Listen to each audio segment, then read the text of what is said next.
Quoi toujours, les licences professionnelles sont très demandées par les employeurs. Elles sont nombreuses à l'université de Picardie-Jules Verne. Pourtant, toutes ces formations ne font pas forcément le plein. Illustration à l'UT de Soissons avec Bernard Godard et Benoît Henrion.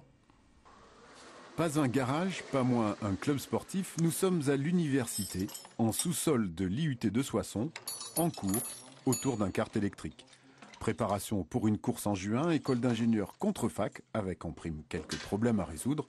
Loin des amphis, loin des tableaux, du plaisir avant tout. Moitié pédagogie, moitié loisir, moitié passion, on va dire. On fait quelque chose de concret, on met en application ce qu'on a vu en cours justement, on applique ici et après on peut obtenir des résultats en faisant une course. Donc c'est vraiment intéressant ce qu'on fait ici. L'IUT de Soissons propose une licence professionnelle en automatisme, réseau et télémaintenance. Plus d'un étudiant sur deux dans ses cours a choisi l'alternance ou l'apprentissage.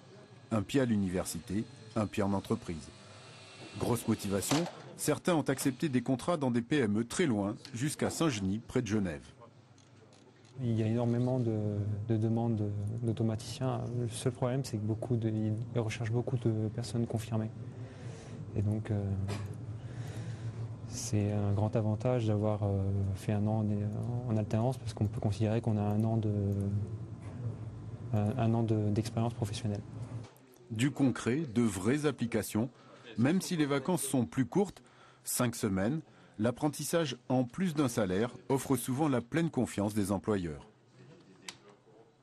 Moi, mon thème, ça va être le changement d'un automate. On m'a dit qu'il fallait, par exemple, utiliser le moins de budget possible. Donc avec ça, je dois me débrouiller seul par rapport à ce cahier des charges-là.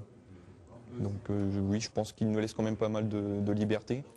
Et les débouchés ne manquent pas. Plus de 80% des étudiants intègrent dès la fin d'année une entreprise.